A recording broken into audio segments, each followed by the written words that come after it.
An open heart. With the Dalai Lama, still reading this. We're on page 61.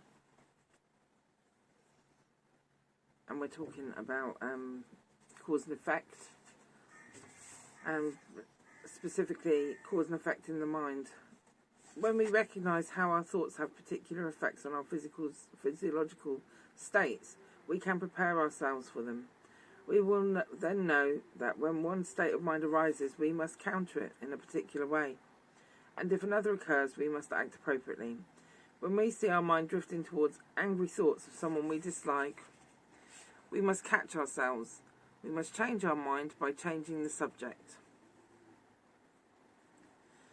This is not to be mixed up with knowing someone's dodgy, because I think another misconception can happen. You start to see the delusions that arise in your mind, so you think, oh, I'm motivated at the moment by fear, or you start really noticing why you act in a certain way. But it still takes a while, so if someone comes up to you with anger, it still takes a while for us to be able to work out what their anger is motivated by.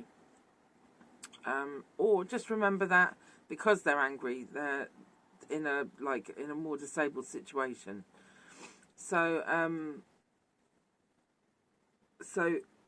feeling your own feelings towards someone because they get up your nose or you're jealous or whatever is one thing.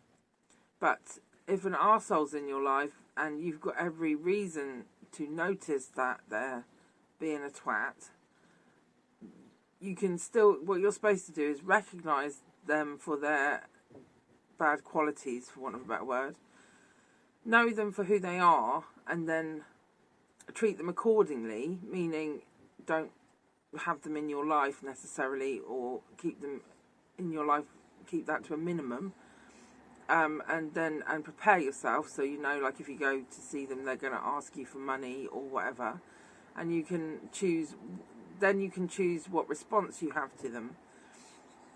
But I think the point here is you can get to the point where you choose to respond with love and compassion. I think what I'm trying to say is love and compassion doesn't mean always give that person a tenner. And this is where things can get a bit confusing in Buddhism, because you think, oh, I'm going to be all lovely all the time. I'm going to be peaceful and lovely. And I'll be all floaty and it's going to be very om. And then the reality is you have to remain grounded and be normal. And if a twat comes into your life, you need to think this person's an absolute plonker. I don't want nothing to do with them. And then if your sort of reality throws up an opportunity for you to point it out that you don't agree, or that you...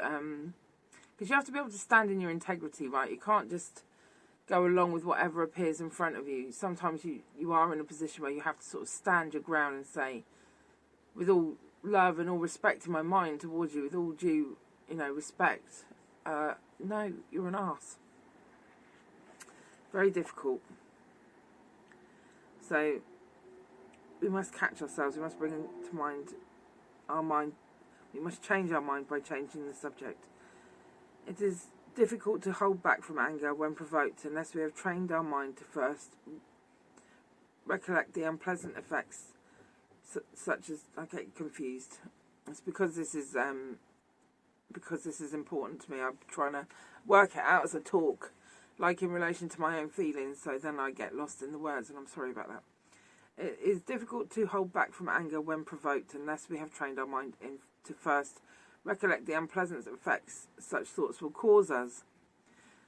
See, the thing with anger is it does feel like, at the time, justified. But, like with anger is telling you, you are really unhappy with the situation. Anger is telling you, you aren't coping. There's something about this situation that's doing you in, that's making you uncontrolled. So then you obviously have to go and find your trigger. Why is it triggering you? But simultaneously, you need to look around you and see what damage you cause by uncontrolled anger. Uncontrolled is really important. There are times where you need to be wrathful, they call it, right? Where you can consciously and calmly choose to sound mega fucked off with somebody. But you don't have to do it in an uncontrolled way.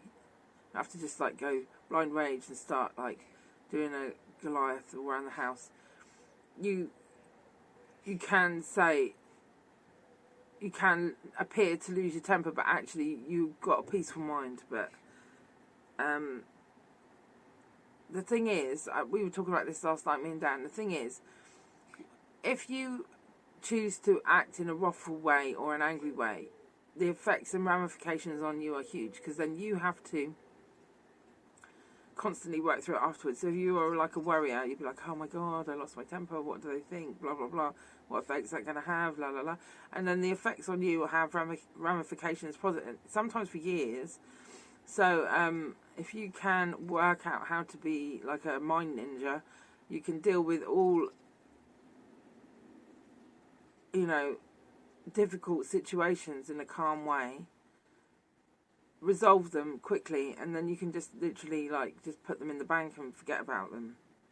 So powerful emotions like that stay in your memory, uncontrolled powerful emotions that stay, you relive and you relive and you relive, and sometimes that can be unsettling. So again, in the long haul, if you want to be a meditator, you don't want to be sitting down on your cushion and then, oh, I can't meditate because I'm remembering when I was 21 and I kicked someone in the balls. Training my physical and present effects through causes. It is therefore essential that we begin our training in patience, calmly, not while experiencing anger.